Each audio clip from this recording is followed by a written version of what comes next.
so many of you here to stand for our neighbors who are facing hard economic realities. When we stood here 3 years ago for the first vigil, we had no idea how powerful it would be. This event itself is a testament to what people of goodwill from many different faith traditions can accomplish when they come together. We are saying that although we worship in different ways, we can agree on the importance of reaching out to our most vulnerable citizens. The faith community's answer to the question, "Am I my brother's keeper?" is a resounding yes. Let me quote to you from the Hebrew prophet Zechariah. The word of the Lord came to Zechariah, saying, "Thus says the Lord of hosts, render true judgments, show kindness and mercy to one another, and do not oppress the widow, the orphan, the alien, or the poor, and do not devise evil in your hearts against one another."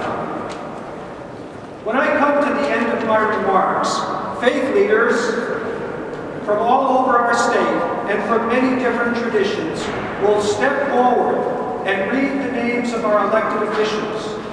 Before each leader reads their names, they will say, "May you govern with wisdom and compassion." I believe that the phrase "governing with wisdom and compassion" speaks to the points made in this passage from Zechariah. But what does that mean in the light of the circumstances we face today in Rhode Island? What does it mean for our governor and General Assembly members? In times of economic prosperity, generosity and grace are easy. But in times of prolonged economic decline, generosity and grace are most costly.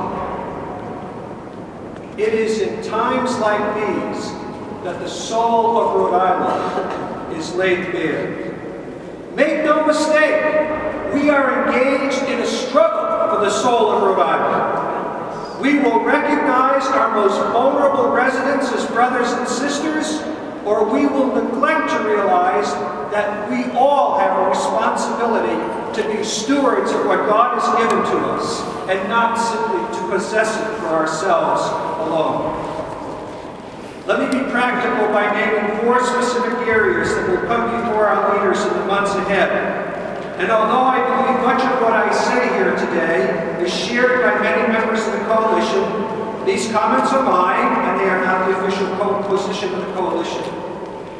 This is certainly not an exhaustive list, but in these 4 areas, these concerns exemplify the problems we face.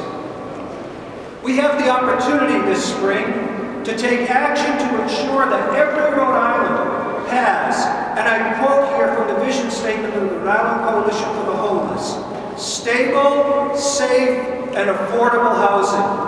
This is one issue where we know what to do to solve the problem. This is a solution that makes economic sense for all involved. I hope that during this session, we will do the work necessary to move us significantly closer to the goal of stable, safe, and affordable housing for all.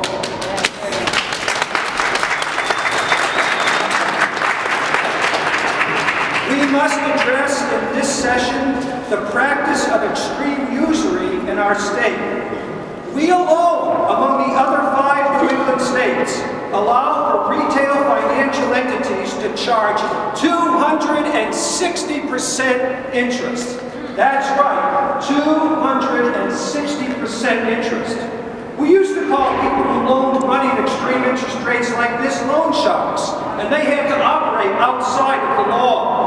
But in Rhode Island, we call them payday lenders, and they operate under the blessing of Rhode Island law. This diabolical industry intentionally targets the most economically challenged, and instead of helping, makes the situation worse while they line their own pockets with substantial gain.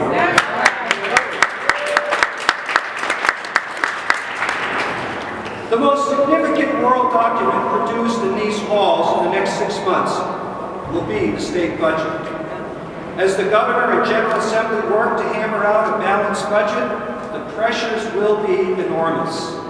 Some of the people who need social services the most are unable to advocate for themselves. And so it falls to folks like us to rise up and speak on their behalf. But make no mistake, when we speak up for these folks, we are speaking up for all of us. For when our society is indifferent and callous toward the poor, we are all less human.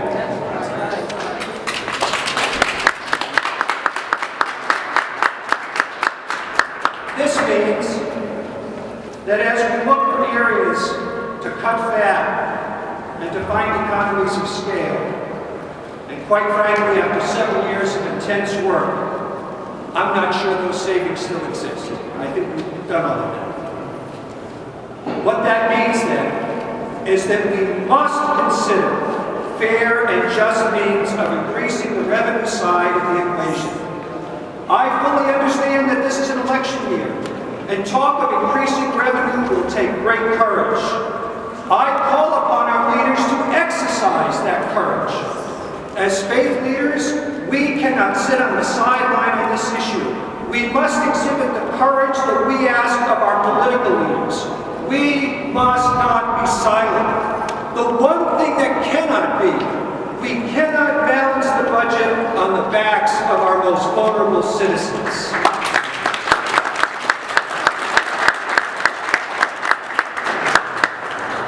I often have the privilege to preach and speak in some of our houses of worship around the state.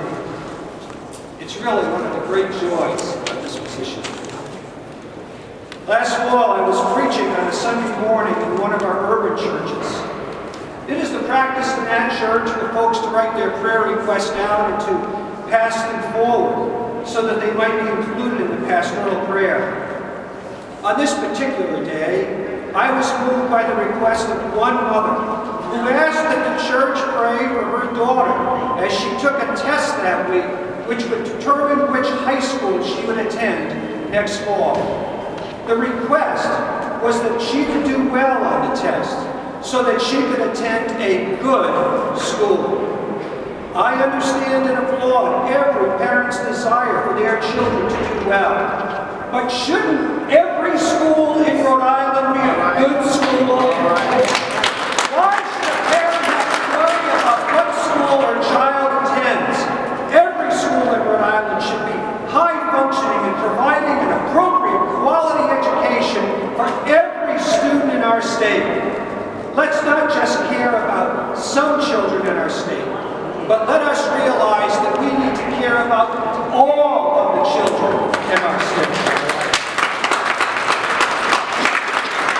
Because these children are not just some children. They are our children. May God bless you. And may God bless the state of Rhode Island.